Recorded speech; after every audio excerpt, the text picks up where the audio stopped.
OCN Volume 25 Number 9, September 6, 2025 Highlights. This podcast presents concise summaries of each of the articles and columns in this issue of OCN in the order they appeared in the paper. For details, please refer to the articles and columns, which are posted at ocn.me. The Palmer Lake Planning Commission held a 6-hour public hearing on Buc-ee's annexation on August 20. Over 100 attendees participated, discussing annexation, zoning, and a sketch plan. Town Attorney Scott Krob clarified the legality surrounding the annexation and zoning matters. Presenters from Vertex Consulting outlined the annexation's relation to the county master plan. Concerns about wildlife and environmental impact were raised by various experts during the meeting. Buc-ee's representatives emphasized the travel center's design and compliance with safety standards. Public comments revealed mixed opinions, with most residents opposing the annexation. Commissioners expressed concerns about the proposal's alignment with the town's master plan. A competing annexation petition was announced, complicating the decision-making process. The commission decided to continue discussions and reconvene on September 3. Future meetings will address ongoing concerns and the implications of the annexation proposal. The Palmer Lake Board of Trustees met 3 times in August to address various community issues. During a workshop, they interviewed Mike Beeson, the final candidate for a vacant board seat. Beeson emphasized his military background and commitment to the town's master plan during the interview. Ultimately, the board appointed Mike Boyett to the vacant seat after a tie vote on Beeson's nomination. At the August 14 meeting, the board held a public hearing on updating the municipal code regarding zoning. Residents expressed concerns about the proposed language that could undermine the community master plan. The board unanimously voted to remove the controversial language from the updated code. Additionally, a presentation was made on developing the lodge at the Elephant Rock property for tax revenue. Public comments included opposition to the proposed Buc-ee's travel center and requests for transparency.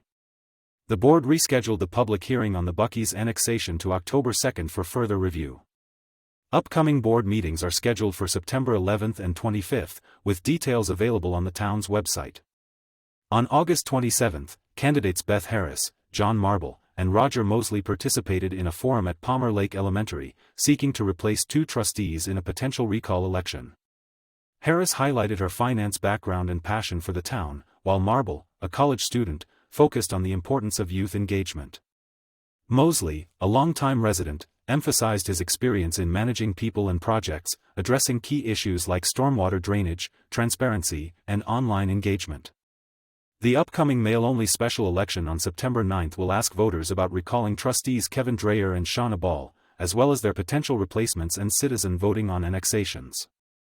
Ballots were mailed on August 18 and must be received by 7 p.m. on September 9, with no consideration for postmarks, and voters can contact Town Hall for replacement ballots. The Monument Academy School Board held meetings to discuss facility upgrades and programming expansion. President Ryan Graham outlined a phased build-out plan for the East Campus, including a gym and auditorium. MA has received donations for the track project and is exploring funding options for the gym and auditorium. Department heads presented ideas to improve high school programs and student retention during a special meeting. Principal Angela Duca emphasized the need for more electives and after-school clubs to retain students. Strings teacher Kristen Patterson highlighted the need for a dedicated auditorium to support the arts program. Athletic Director Lanny Vance stressed the importance of investing in athletic facilities for student retention. The board discussed a marketing proposal to increase enrollment by 125 students by 2027. Director Christy Hayes proposed MA join Colorado's Universal Pre-Kindergarten (UPK) program for additional funding. The board approved various operational decisions, including an updated organizational chart and athletic handbooks. MA received a significant anonymous donation to support campus improvements and teacher bonuses. The board unanimously approved participation in UPK, addressing declining preschool enrollment issues. Future meetings will continue to address facility planning and program enhancements for student engagement. The next regular board meeting is scheduled for September 14 at the East Campus. For more information, visit the MA board documents online. The Lewis Palmer D38 Board of Education recently discussed several key topics during their August 18 meeting, including the Career and Innovation Center, facilities planning, and the supplemental budget. New Director of Innovative Programs, Amy Ciankowski, reported that the Career and Innovation Center is on track for occupancy this fall, with classes starting on August 25. The center will offer programs in welding, engineering, home building, and health science, developed through collaboration with local businesses and other districts.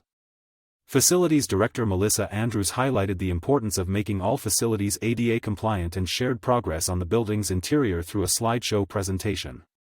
Chief Business Officer Brett Ridgway explained that the center is located in an enterprise zone, allowing for tax credits for donations, which supports local workforce development. In terms of facilities planning, Andrews outlined a process for evaluating and prioritizing improvements across district buildings, with transparency measures in place for the community. Ridgway also reported on the budget, noting that the district successfully spent nearly all of its budget for the fiscal year, with some unexpected revenue from an insurance settlement. Finally, the board recognized staff achievements and approved several policy changes, including a resolution for participation in the upcoming November election. The Monument Town Council held its regular meeting on August 4, with all members present except Kenneth Kimple, who attended remotely.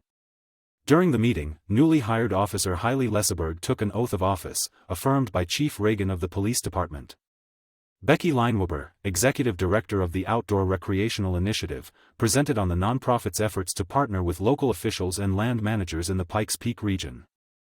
Dan Ungerlater, Director of the Monument Planning Commission, introduced Ordinance No. 15/2025, which involves a major amendment for native son construction, and requested to continue the case until August 18.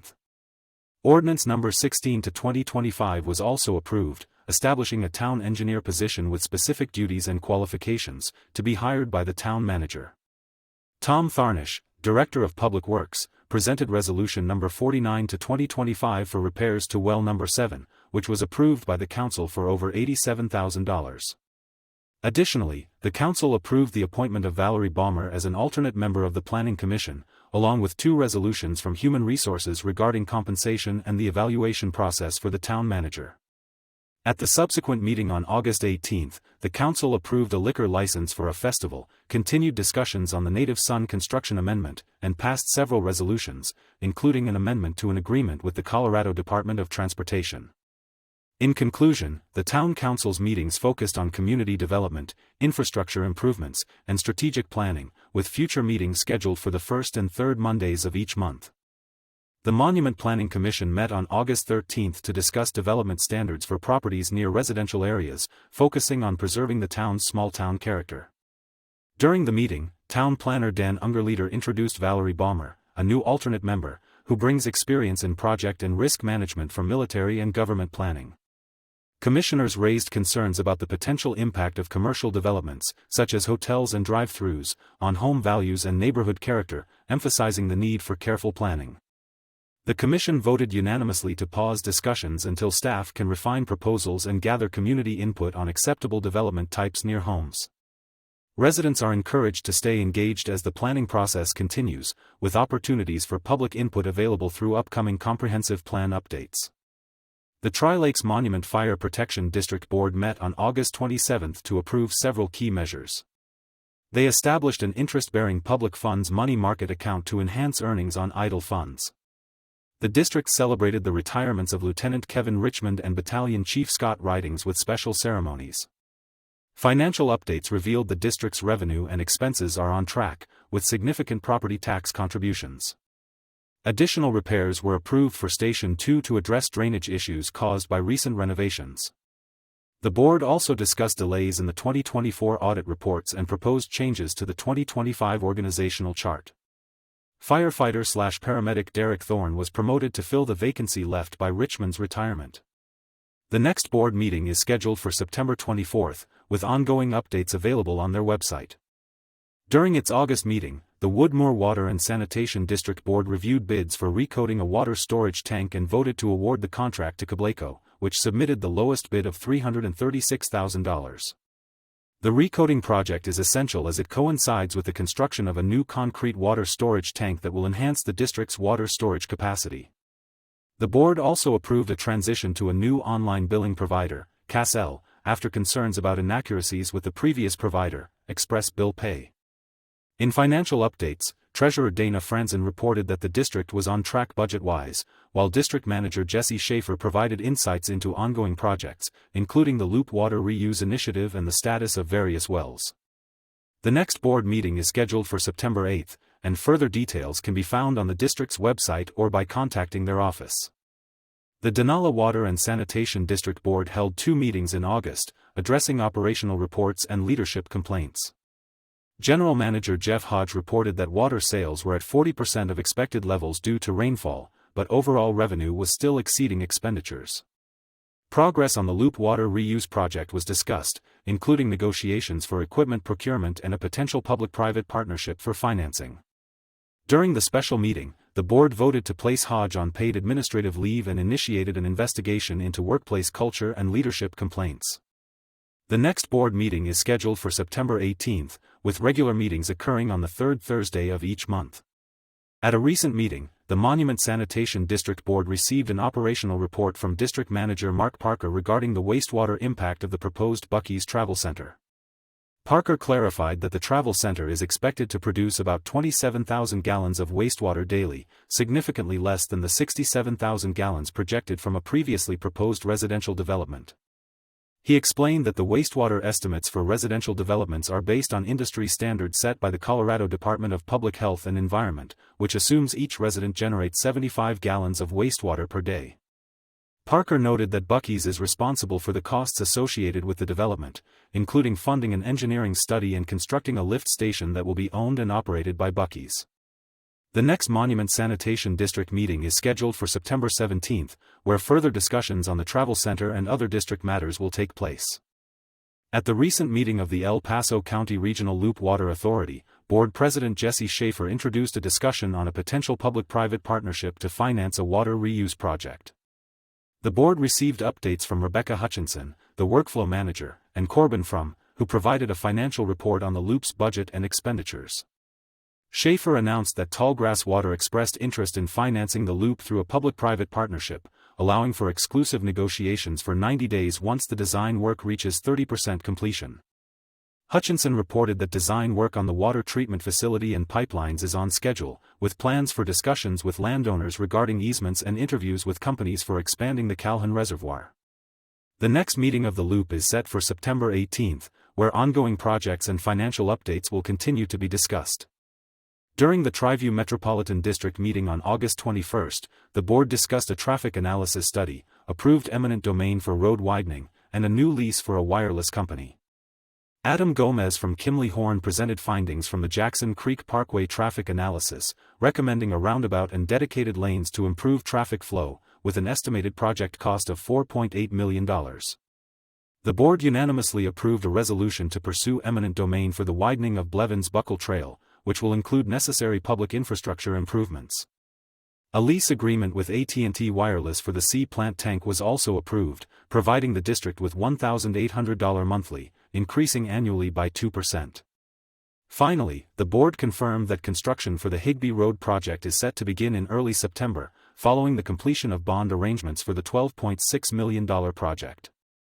During the Board of County Commissioners meeting on August 5, a hearing was held regarding Mountain View Cafe and Catering's application for a liquor license at their location on Black Forest Road. After receiving favorable testimonies from the cafe staff and local residents, the board confirmed that the applicants met all requirements of the Colorado Liquor Code. The board also approved a 107-acre final plat for the development of 10 single-family lots in a residential rural zoning area. Additionally, a sketch plan for a large development by Flying Horse Land Company was approved, which includes plans for over 4,900 homes near Schriever Air Force Base. The Board of County Commissioners typically meets every Tuesday at 9 a.m. at Centennial Hall Auditorium, with land use meetings on the second and fourth Tuesdays of the month. The El Paso County Planning Commission held a meeting on August 7, where all members and staff were present to discuss various agenda items. One significant item was a request by Jason and Emily Schaaf for a variance to allow an additional dwelling unit on their property located on Spatz Road. The Schaaf sought approval for a garage converted into a rental unit, which had been initially permitted as unheated and unoccupied, but later modified without updating the permit. Despite acknowledging their mistake, the Schaafs faced opposition from neighbors concerned about increased traffic and property taxes, leading to a vote against their request. The Planning Commission ultimately disapproved the variance request, which will now be forwarded to the Board of County Commissioners for further consideration. On August 12, the Gleneagle Civic Association held a town hall meeting to discuss a draft of their governing document. Board members emphasized the need for a rewrite due to outdated language and legal inconsistencies. The goal is to create a clear, legally compliant document that reflects the community's current needs and structure. Community feedback was encouraged, with plans for additional town halls before a vote in November. The draft includes provisions for assessments, borrowing, and maintenance responsibilities for homeowners. Concerns were raised about costs associated with architectural reviews and the management of covenant violations. Discussions also touched on short-term rentals and leasing provisions, highlighting legal complexities. The board plans to hold another town hall in September to present a revised draft based on community input. The Woodmoor Improvement Association board met on August 27 to address residents' concerns regarding short-term rentals and to review board member reports. Residents expressed frustration over a nearby Airbnb, citing issues like late-night noise and excessive parking during summer rentals. President Brian Bush acknowledged the residents' concerns but noted that state legislation prohibits homeowners associations from banning home businesses. WA requires short-term rental owners to submit applications and provide a local contact, and Bush stated they would discuss compliance with the owner in question. WIA will enforce rules against property owners if notified of disturbances affecting residents' enjoyment of their properties. Board member Jason had highlighted existing covenants that protect residents from noise and parking violations, urging residents to report issues to WIA. In addition to rental concerns, the board discussed financial matters, including unpaid accounts and ongoing covenant violations.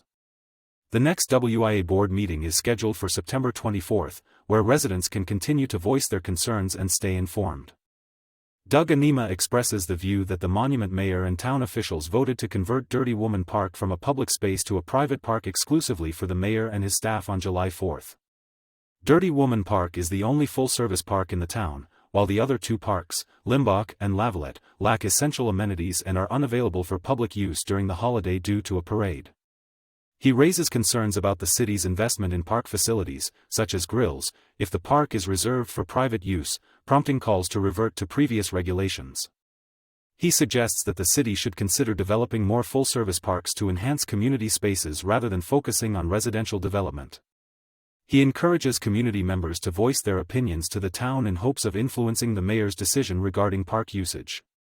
Jackie Burr-Hans has announced her candidacy for the Lewis Palmer D38 Board of Education, highlighting her extensive background in public education and technology. Having moved to Monument in 1992, Burr-Hans has been actively involved in the community for over 20 years, with her son attending local schools and her participation in various educational committees. She emphasizes the importance of supporting educators, advocating for policies that ensure they receive the respect and compensation they deserve for their vital role in student success. Burr-Hans also champions educational choices that cater to diverse student interests, promoting opportunities in academics, arts, athletics, and vocational training. In conclusion, she aims to strengthen connections between schools and the Tri-Lakes community, fostering communication and engagement for the benefit of all families in the district. The Silver Key Senior Center has successfully relocated from Grace Best School to the Monument Community Presbyterian Church.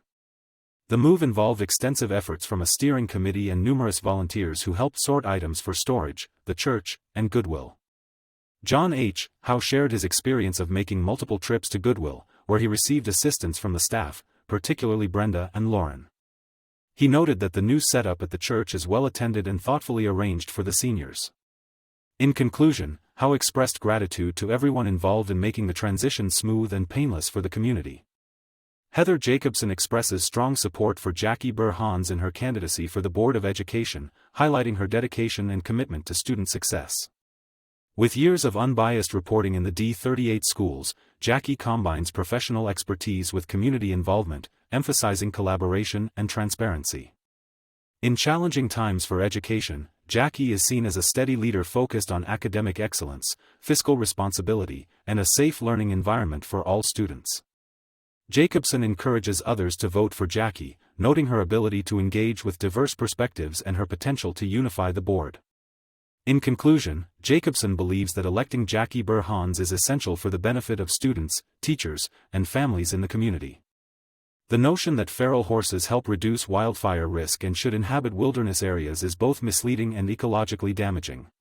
Feral horses, descendants of domestic horses introduced by Europeans, are not native wildlife, as true wild horses have been absent from North America for over 10,000 years. Without natural predators, feral horse populations grow unchecked, leading to overgrazing that damages native grasses and degrades vital wildlife habitats. This unmanaged grazing actually increases fire risk by promoting invasive species that fuel more frequent and intense wildfires, while also competing with native species for resources. Ultimately, while humane treatment of horses is important, releasing them into fragile ecosystems is a form of mismanagement, and effective wildfire mitigation requires science-based strategies instead.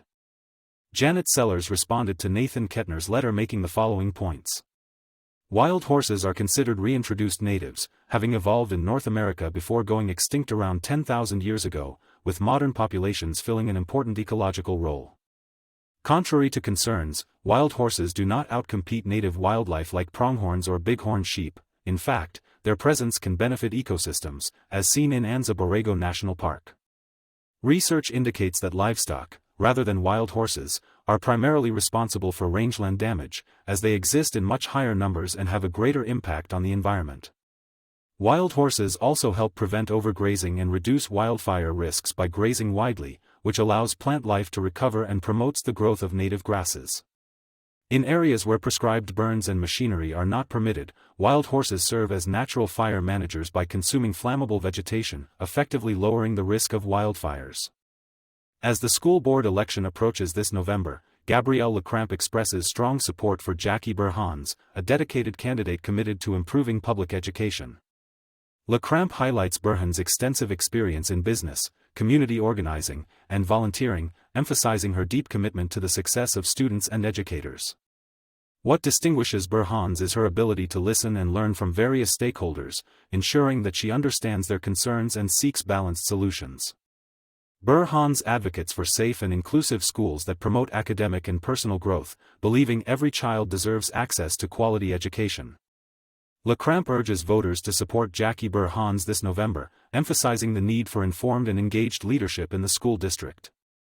The Monument Hill Kiwanis Club Board of Directors has awarded a $500 grant to the Colorado Springs Quilts of Valor group. This organization aims to honor service members and veterans affected by war by providing them with comforting and healing quilts of valor. A quilt of valor is a handmade quilt that expresses gratitude to service members, stating, "Thank you for your service and sacrifice in serving our nation." With the Kiwanis support, the local chapter can continue creating these quilts for deserving nominees, and they express deep appreciation for this generosity. In conclusion, the collaboration between the Kiwanis Club and Quilts of Valor highlights the community's commitment to honoring its veterans. This November, the D38 Board of Education directors will be elected, impacting how funds are allocated in the school district.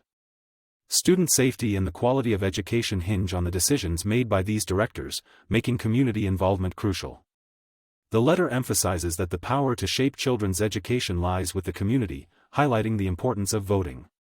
Gordon Reichel encourages residents to make their voices heard in the upcoming election, reinforcing the democratic principle of community engagement. In conclusion, participating in the election is vital for ensuring that the educational needs of the community are met effectively. Ginger Schaaf has announced her candidacy for the District 3 position on the D38 Board of Education. Having moved to the Monument community 2 years ago, she has 2 children enrolled in the D38 school system and is pleased with their educational experience. With a professional background spanning 12 years in a single company, Schaaf is eager to engage with her community now that she is working in person. She chose D38 for its high standards and aims to leverage her experiences from various school districts to benefit the local community. Schaaf is seeking support for her candidacy on November 4, emphasizing her commitment to education and community involvement. As summer ends and school resumes, it's a great time to explore new hardcover books that can captivate readers. One recommendation is Mailman, My Wild Ride Delivering the Mail in Appalachia and Finally Finding Home, by Stephen Starring Grant, which chronicles his journey from corporate layoffs to finding purpose as a rural letter carrier. Another intriguing title is Culpability, by Bruce Halsinger, a novel that examines the moral implications of a self-driving car accident through the lens of a fractured family. For a blend of humor and heart, Frederick Bachman's My Friends explores themes of friendship and art through the eyes of a homeless aspiring artist. Lastly, Fanny Flagg's Something to Look Forward to offers a collection of uplifting stories about Americans navigating life's challenges with humor and resilience. The Monument Library kicked off the school year with an early literacy night on September 4th, aimed at connecting families with preschool children to educators and library staff for a night of play and learning. Regular events at the library include Storytime for Children, Socrates Cafe for Adults, and Pause to Read, where kids can practice reading with therapy dogs, all held on Tuesdays. On September 18th, the library will host Art for Older Adults, a program designed to help seniors create art projects while fostering self-reliance, with all materials provided. Upcoming events also feature a book discussion group on September 19th, a Team Dungeons & Dragons session on September 20th, and a reverse tie-dye workshop on September 25th, all requiring prior registration.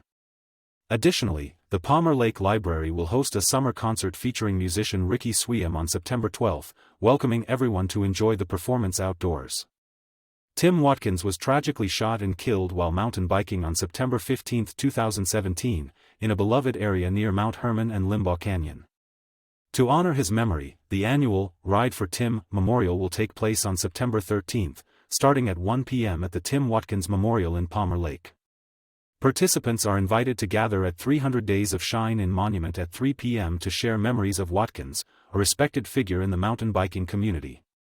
Friends can also choose to ride familiar trails, including the Tim Watkins Memorial Trail, Limbaugh Canyon, Mount Hermon, or the Santa Fe Trail.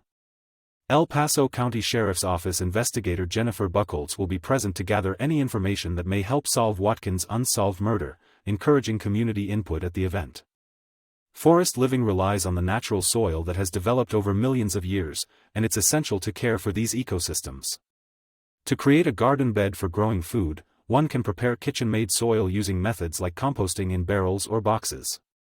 Layering materials in a specific ratio, such as carbon, soil, and nitrogen, can help produce soil ready for planting by spring.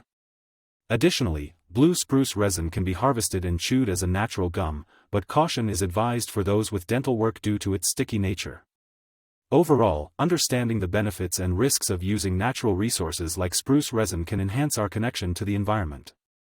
Art making, especially in group settings, enhances creativity and social connections by creating a safe space for expression and community building. Companies like Google utilize art in their workplaces to inspire creative thinking and promote conversations among employees, reflecting their innovative culture. Google's hiring philosophy emphasizes Googliness, valuing creativity and collaboration alongside technical skills to foster a well-rounded workforce.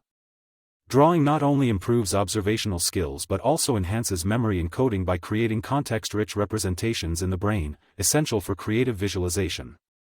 Overall, the act of drawing engages multiple senses and brain regions, making it a powerful tool for manifesting ideas and enhancing problem-solving abilities. Event listings may change, so verify details before attending. Secure trash to prevent bears from accessing it, as they learn quickly that garbage is a food source. Bear-resistant containers can be obtained from waste companies or purchased to deter wildlife. Seek shelter during thunderstorms, as lightning can strike even in clear skies. Black Forest offers a mulch program for fire-wise mitigation with a small dumping fee. Colorado's EBT program provides monthly benefits for purchasing fruits and vegetables. Lewis Palmer School District will offer free meals for all elementary students in the upcoming semester. The Trailability program allows individuals with disabilities to access nature trails using special vehicles. Volunteers are needed for gardening and park activities through local organizations. NAMI offers a support group for parents of youth facing mental health challenges. Tri-Lakes Cares and other local organizations seek donations and volunteers to support community needs. Thank you for joining us for highlights from the articles and columns from this issue of OCN. To dive into the full articles and columns or explore more content, visit ocn.me. Don't miss out, sign up for our community newsletter to stay updated with every new post.